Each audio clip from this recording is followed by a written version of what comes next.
नमस्कार दोस्तों, जीएसटी में नया नोटिफिकेशन जारी किया गया 39/2021 डेटेड 21 दिसंबर 2021, जिसके द्वारा के जीएसटी एक्ट में बहुत बड़े बदलाव किए गए हैं। अब जीएसटी एक्ट के अंतर्गत इनपुट टैक्स क्रेडिट को क्लेम करने का जो प्रोसीजर है वो कम्प्लीटली चेंज हो जाएगा। इस नोटिफिकेशन के द्वारा गवर्नमेंट ने कहा है कि फाइनेंस एक्ट 2021 के अंतर्गत सेक्शन 108, 109, 113 टू 122 को इन्फोर्स किया जाएगा 1 जनवरी 2022 से। तो फ्रेंड्स, समझ लेते हैं कि इन सेक्शंस में क्या लिखा गया है जो कि 1 जनवरी 2022 से एप्लीकेबल हो जाएगा। दोस्तों, फाइनेंस एक्ट 2021 का सेक्शन 108 जीएसटी एक्ट में अमेंडमेंट करता था, यानी कि सेक्शन 7 में, यानी कि स्कोप ऑफ सप्लाई, जहाँ पे के सेक्शन 7 सब सेक्शन 1 क्लोज ए के बाद नया क्लोज इंसर्ट किया गया है क्लोज AA 1 जुलाई 2017 से ही, क्योंकि क्लब और मेंबर के केस में ये प्रोविज़न कई बार अडॉप्ट की जाती थी कि यदि एक दूसरे को सर्विस प्रोवाइड करते हैं तो उस पर जीएसटी चार्ज नहीं किया जाएगा। लेकिन अब यहाँ पे क्लैरिफाई कर दिया गया है कि यदि कोई एक्टिविटी या ट्रांजेक्शन किसी भी व्यक्ति के द्वारा जो कि इंडिविजुअल नहीं है दी जाती हैं अपने मेंबर को या कॉन्स्टिट्यूएंट्स को कैश, डेफर्ड पेमेंट या अदर वैल्यूएबल कंसिडरेशन के लिए, तो वो भी स्कोप ऑफ सप्लाई के अंतर्गत कवर होगी और जीएसटी चार्ज किया जाएगा। इससे पहले कुछ लोगों का कहना था कि कुछ कोर्ट की जजमेंट है जहाँ पे कि मेंबर्स और क्लब को सेपरेट एंटिटी नहीं माना गया है, तो इसके लिए यहाँ पे एक्सप्लेनेशन भी इंसर्ट कर दी गई है कि भले ही कोई कोर्ट की जजमेंट हो, डेक्री हो या फिर ऑर्डर हो, ट्रिब्यूनल, अथॉरिटी या कोर्ट का, यहाँ पे कोई व्यक्ति और उसका मेंबर जो है वो सेपरेट व्यक्ति ही माने जाएंगे, यानी कि 2 सेपरेट पर्सन्स जीएसटी के पर्पज़ के लिए। और यदि इनके बीच में कोई ट्रांजेक्शन्स होगी तो उसे जीएसटी एक्ट के अंतर्गत चार्ज किया जाएगा और ये माना जाएगा कि ट्रांजेक्शन 2 व्यक्तियों के बीच में हो रही है। इस प्रकार जीएसटी के पर्पज़ के लिए मेंबर और क्लब के बीच में जो म्यूचुअलिटी का कंसेप्ट है वो नहीं माना जाएगा और 1 जनवरी 2022 से ये प्रोविज़न इन्फोर्स की गई है विद फैक्ट फ्रॉम 1 जुलाई 2017। दोस्तों, फाइनेंस एक्ट 2021 का सेक्शन 109 जीएसटी एक्ट के सेक्शन 16 में अमेंडमेंट करता है, यानी कि इनपुट टैक्स क्रेडिट को क्लेम करने के लिए एक और रिस्ट्रिक्शन लगाई गई थी। सब सेक्शन 2 में क्लोज ए के बाद नया क्लोज AA इंसर्ट किया गया था, यानी कि अब रिसिपिएंट उन इनवाइस और डेबिट नोट का ही इनपुट टैक्स क्रेडिट क्लेम कर सकता है जिसकी डिटेल के सप्लायर के द्वारा अपलोड की गई है आउटवर्ड सप्लाई की स्टेटमेंट में, यानी कि जीएसटी 1 में,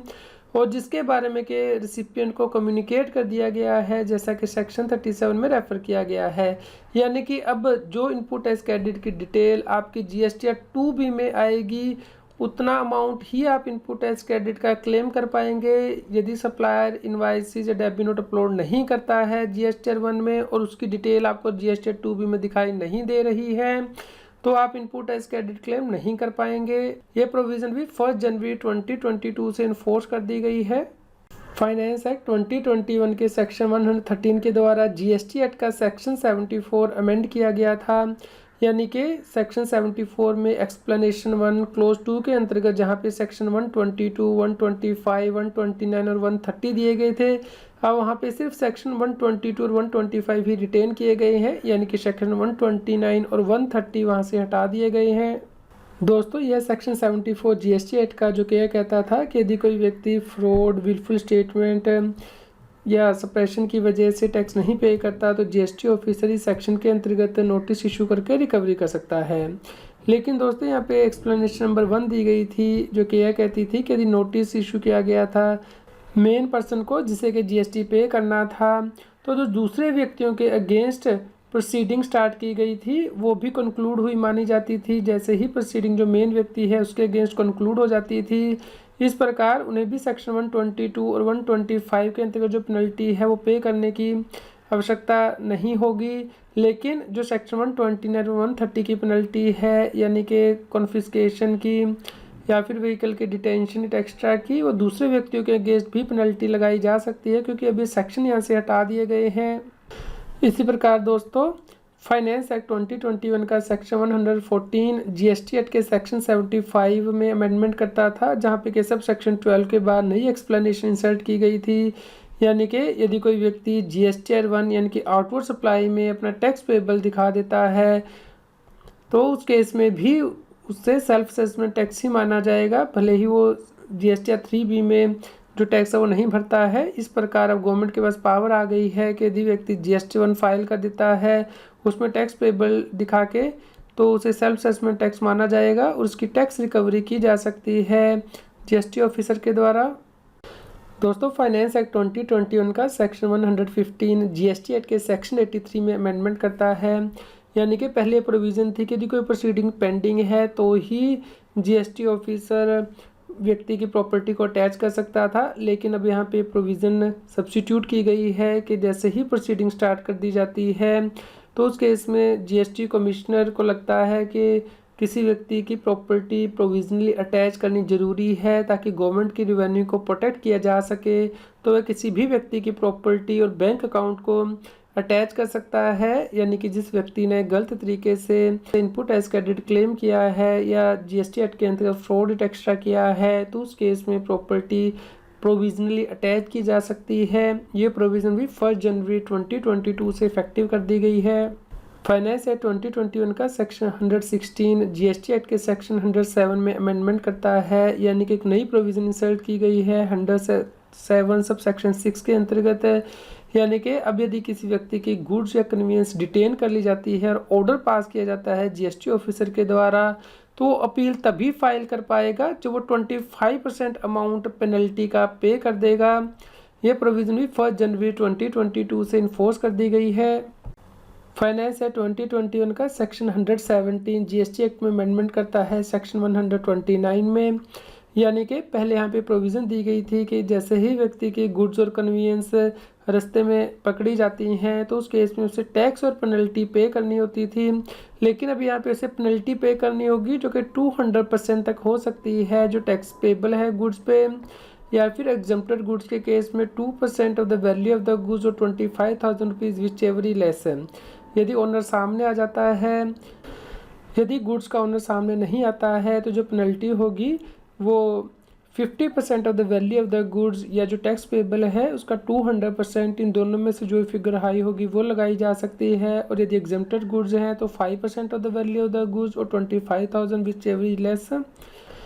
दोस्तों, यदि किसी व्यक्ति की गुड्स पकड़ी जाती थी तो उसे रिलीज़ करवा सकता था प्रोविजनल बेसिस पे, यदि वो बॉन्ड या सिक्योरिटी फर्निश कर देता था या फिर टैक्स एंड पेनल्टी पे कर देता था। लेकिन अब इस प्रोविज़न को डिलीट कर दिया गया है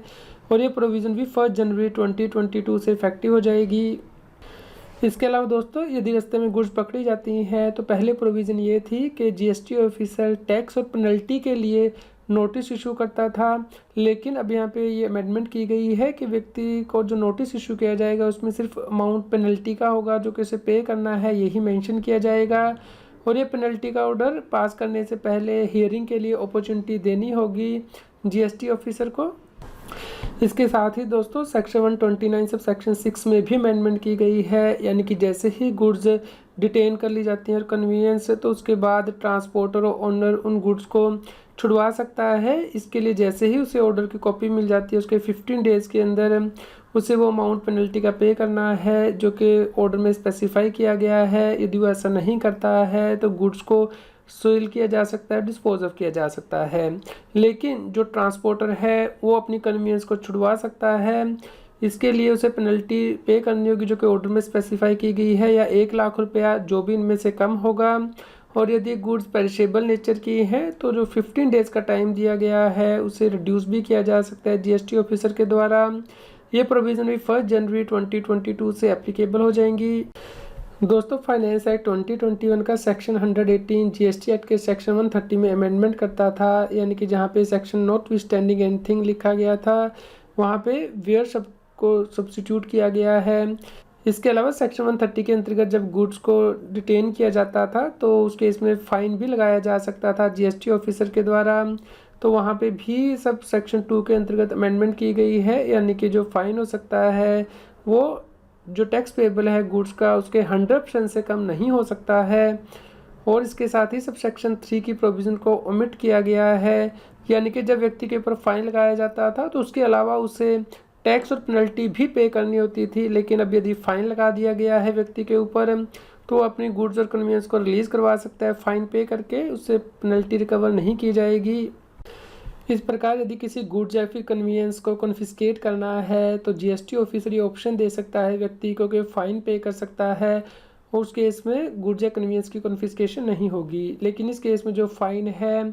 वो market value of the goods से एक्सीड नहीं कर सकता, और इसमें से जो टैक्स चार्जेबल है गुड्स पे वो लेस किया जाएगा। इस केस में जो एग्रीगेट अमाउंट है फ़ाइन और पेनल्टी का वो उससे कम नहीं हो सकता है जितना कि उन गुड्स के ऊपर टैक्स पेबल था, और उसके 100% के इक्वल जो पेनल्टी लगाई गई है उससे कम का फ़ाइन और पेनल्टी यहाँ पे चार्ज नहीं किए जा सकते। दोस्तों, फाइनेंस एक्ट 2021 का सेक्शन अंडर 19 जीएसटी एक्ट में सेक्शन 151 में अमेंडमेंट करता है, यानी कि ये सेक्शन सब्स्टिट्यूट कर दिया गया है। पहले कमिश्नर या जीएसटी ऑफिस को पावर दी गई थी कि वो स्टैटिस्टिक्स कलेक्ट कर सकता है, लेकिन अभी यहाँ पे अमेंडमेंट की गई है कि कमिश्नर या उसके द्वारा ऑथराइज किया गया कोई भी व्यक्ति किसी भी व्यक्ति को डायरेक्ट कर सकता है कि वो इन्फॉर्मेशन फर्निश करे जो कि उसे चाहिए जीएसटी एक्ट के अंतर्गत। इसके लिए टाइम और फॉर्म नोटिफाई किए जाएंगे जिसके अंतर्गत कि ये इन्फॉर्मेशन किसी भी व्यक्ति से कलेक्ट की जा सकती है। दोस्तों, फाइनेंस एक्ट 2021 का सेक्शन 120 जीएसटी एक्ट के सेक्शन 152 में अमेंडमेंट करता है, यानी कि डिस्क्लोजर ऑफ इंफॉर्मेशन से रिलेटेड जो इन्फॉर्मेशन कलेक्ट की जा सकती थी पहले वह पब्लिश की जा सकती थी या फिर यूज़ की जा सकती थी, लेकिन इसके लिए पहले व्यक्ति की कंसेंट जरूरी थी। लेकिन अब यहाँ पे अमेंडमेंट की गई है कि इन्फॉर्मेशन किसी भी मैटर से रिलेटेड हो सकती है, इंडिविजुअल रिटर्न या पार्ट देयरऑफ को ओमिट कर दिया गया है।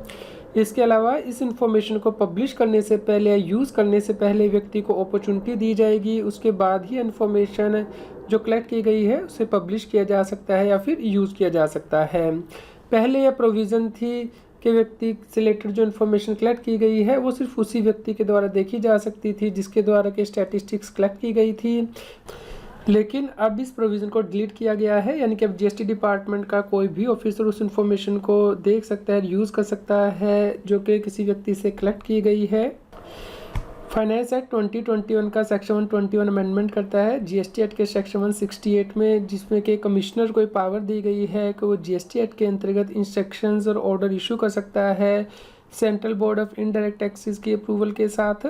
फाइनेंस एक्ट 2021 का सेक्शन 122 अमेंड करता है जीएसटी एक्ट के शेड्यूल 2 को। शेड्यूल 2 में जो पैराग्राफ नंबर 7 था उसे डिलीट किया गया है विद इफेक्ट फ्रॉम 1 जुलाई 2017 से। दोस्तों, शेड्यूल 2 सीजीएसटी एक्ट का, यानी कि कौन सी एक्टिविटी ट्रांजैक्शन को सप्लाई ऑफ गुड्स माना जाएगा या फिर सप्लाई ऑफ सर्विस माना जाएगा। यहाँ पे पैराग्राफ नंबर 7 दिया गया था, यानी कि यदि अनइनकॉर्पोरेटेड एसोसिएशन या बॉडी ऑफ पर्सन अपने मेंबर को कोई गुड सप्लाई करती थी कैश, डेफर्ड पेमेंट या अदर वैल्यूएबल कंसिडरेशन के लिए, तो उसे सप्लाई ऑफ गुड्स माना गया था। अब इसे डिलीट कर दिया गया है 1 जनवरी 2022 से ये प्रोविज़न लागू हो गई है, लेकिन ये माना जाएगा कि 1 जुलाई 2017 से ही लागू थी, यानी कि ये पैराग्राफ नंबर 7 वहाँ पे था ही नहीं, क्योंकि अब स्कोप ऑफ सप्लाई यानी कि सेक्शन 7 में ही अमेंडमेंट कर दी गई है, यानी कि कोई भी व्यक्ति जो कि इंडिविजुअल नहीं है किसी मेंबर को कोई गुड्स या सर्विस ही देगा तो उसे जीएसटी एक्ट के अंतर्गत स्कोप ऑफ सप्लाई के अंतर्गत कवर किया गया है, उस पर जीएसटी चार्ज किया जाएगा यदि ये कैश, डेफर्ड पेमेंट या वैल्यूएबल कंसिडरेशन के लिए है। इस प्रकार अब यदि कोई क्लब अपने मेंबर्स को कोई गुड्स या सर्विस देता है तो उस पर भी जीएसटी चार्ज किया जाएगा, क्योंकि सेपरेट लीगल एंटिटी मानी जाएंगी। उम्मीद करते हैं दोस्तों आपके लिए यह न्यूज़ यूज़फुल रही होगी। कृपया लाइक कीजिए, शेयर कीजिए ताकि सभी लोगों तक ये जानकारी पहुंच पाए और वो जीएसटी की कॉम्प्लायंस कर पाएँ। रेगुलर जीएसटी और टैक्स अपडेट के लिए इस चैनल को सब्सक्राइब करें। फ्रेंड्स, आप टीडीएस, इनकम टैक्स, जीएसटी और अकाउंटिंग सॉफ्टवेयर ऑडिट ट्रेल के साथ कॉम्प्लायंस आसानी से कर सकते हैं। इन सॉफ्टवेयर के डेमो देखने के लिए आप हमें मोबाइल नंबर के साथ ईमेल कर दीजिए taxil@gmail.com पर। आप हमें Telegram app CA Sabbir Singh Taxil पर ज्वाइन कर सकते हैं ताकि आप जीएसटी और इनकम टैक्स के रेगुलर अपडेट अपने मोबाइल पर ही प्राप्त कर सकें।